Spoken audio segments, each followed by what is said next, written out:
So a Warriors guard, Klay Thompson, one of the really good kids in the league. I know Michael Thompson's his dad. I've known for years. He's just a wonderful guy, great family.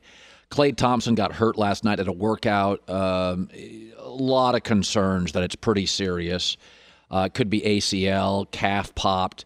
Don't know, not guessing, not predicting. Fingers crossed for Klay Thompson.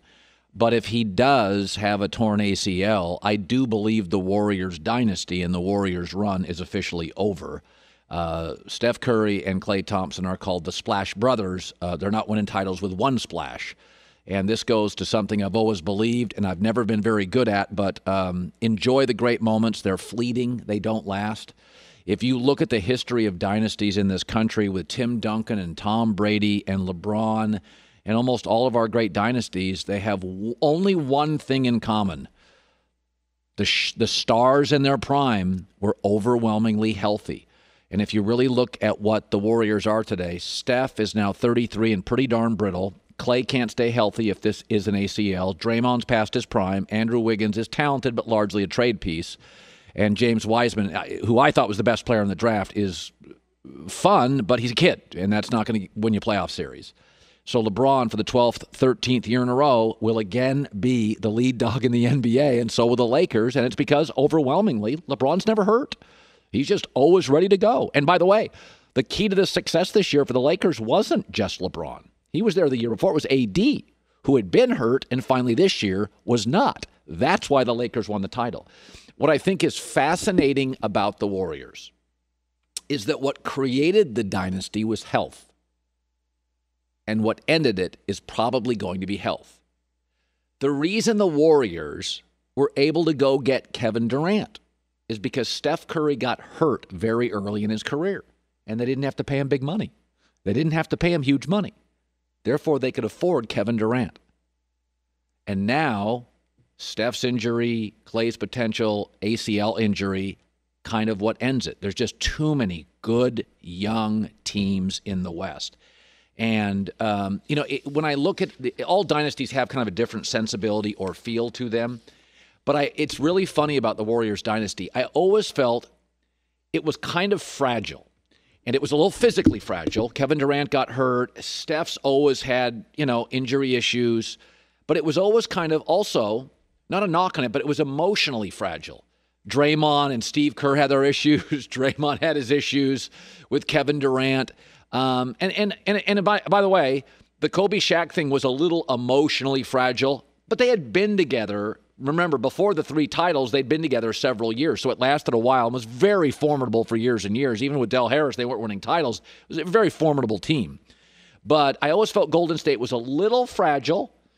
Some of the guys, KD and Steph, struggled with health. Now Klay Thompson, who was an Iron Man early in his career, now he's going through it. And I always thought it was a little fragile emotionally. Mark Jackson did not see eye to eye with the general manager and the ownership. That was always a little off-putting to the ownership and Mark. And then Kerr comes in and kind of changes thing, and he wants to give Mark Jackson credit, but it's his team and he changed the offense. And you cross your fingers on this, but the West is getting better. The Lakers are absolutely better. The Clippers should be better. I don't want to play Denver next year. Chris Paul to the Suns, they're better. Dallas is young and getting better. You cross your fingers. If Klay's out for another year, there's some stuff to reboot here. I want to start with this. So the NBA draft, it didn't used to be this way, but, life changes. This year, 2020, is the year of change. The NBA draft now, all of it is now a developmental draft. The NBA draft now is a developmental draft. These are all startups. A lot of potential for some of these startups, but they'll probably only be 1 or 2 Ubers. You know what happens to angel investors and startups? Most disappear into the ether or fail quickly. That is what the draft is. Ask yourself this. What sport do we bet the most? NFL. What sport do we play more fantasy with? Football, NFL. What sport has the fewest games and creates the most urgency? The games matter more. NFL. Fact. All 3 of those are what? They create emotion. And emotion is what drives us to a television set. The NBA ratings have been on a 10-year slide. It's politics. Oh, come on. Can you stop your agenda? Hockey ratings got hit the worst this year. They didn't do politics. Baseball playoffs took it in the chin. They didn't do much politics. The Masters golf rating was the lowest since 1957. They didn't do politics. Maybe the politics didn't help the NBA. The NBA's got a bigger problem. Who are these guys? Joy loves them. 1% of people do, and I think it's great. I like high school football recruiting. Who are they? Last night I'm watching the NBA draft. I'm a sportscaster. It's become the baseball draft. You ever watch a baseball draft? You're like, oh, I remember that guy at the College World Series, the Vanderbilt pitcher. There'll be like 3 guys a year in the baseball draft. I'm like, oh, he played at Vanderbilt. It's always like Southern baseball. Oh, he was LSU third baseman. Last night, not a lot of Duke guys or Gonzaga guys or UCLA guys. I'm rooting for the kid from Tel Aviv. I think it's amazing, the story of these Nigerian families and the players. I think it's amazing, but I don't know them. And then they disappear to the stars in this draft go in the top 8 picks. They go to bad teams. Bad teams don't make the playoffs, and those kids disappear into the NBA ether. By the way, the good teams don't want the players. Golden State Warriors, reportedly. My favorite player was James Wiseman. They're going to look to move him. They want to win now. LeBron James a few years ago could have had Andrew Wiggins. He's like, nah, give me Kevin Love. I want to win playoff games now. So the good teams and the good players, I've been saying this for years. The NFL understands the value of college football. The NBA rolls its eyes at college basketball. The only reason I knew Zion outside of some internet photos and videos because of Duke. I learned his personality and I loved him. I saw his smile. I saw him break through shoes. I loved Zion. I mean, we talked about him. I was talking about him when he's 19. If not for Duke, he's just an internet sensation. There's like 8,000 of those created every day on Instagram and YouTube. But then I met him, and I saw him smile, and I heard him talk, and how much he loved Duke, and he broke through the shoes, and he refused to I'm going to play again. I love this sport. Well, I love you, and now it's why I watch you. And Zion's first NBA game was a summer league game, and he broke a television rating. And he played in the NBA, and they put him on Christmas, and he got a rating. The more you bet, the more you know, the more you care, the more you watch.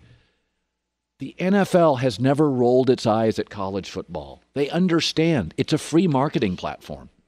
Anybody listening or watching this show, if you were starting a business today, and you don't have a ton of money, but you start a small business. Joey and I, we're going to start businesses. If I said to you, hey, I'm going to give you 2 free years of marketing, you'd be like, okay, I'll take it. Every company in the world is looking for free marketing. That's what college basketball is. You don't even pay for it. That's what college football is. We have demonized college basketball. It's the only reason I know who Zion is. I'm not asking the kids to stay there for 4 years, 3, 2. But 1 isn't the end of the world. By the way, the top of the NFL draft last year, here's where the players came from. LSU, Ohio State, Georgia, Bama, Oregon, Auburn, Clemson, Florida, and Alabama. I watched them all for 3 years. I'm rooting for them. I'm rooting against them. I've got an emotional connection. Everybody's got their agenda with politics. And nobody's watching the NBA because of politics. The NBA's been on a 9 to 10 year slide. There was no Black Lives Matter 10 years ago, 9 years ago, 8 years ago, 7 years ago, 6 years ago, 5 years ago, 4 years ago, 3 years ago, 2 years ago. And the ratings were going down. I'm not blaming the kids. Stop demonizing college basketball. It's a free platform. Go for a year. Meet kids you'd never meet otherwise. Or go to the G League. Yuck.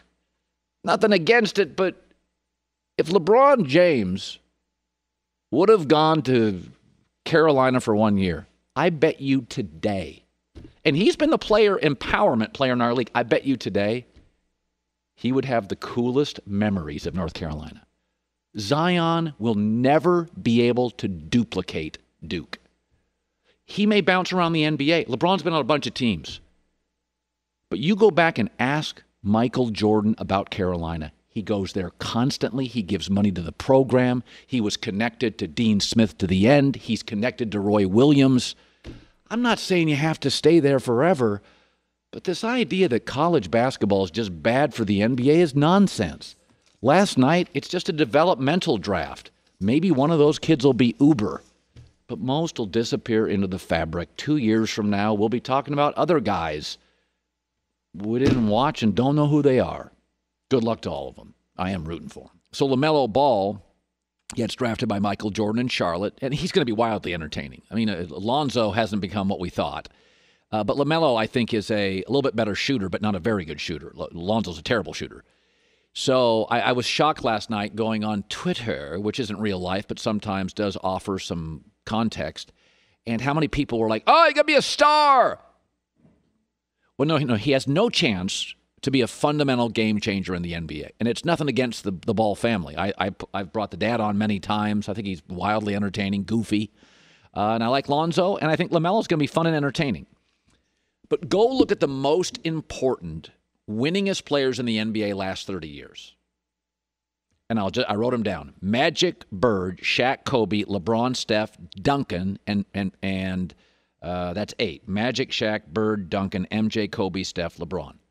All of them are either great scorers or they have a physical presence. Magic Johnson was a 6'9" point guard.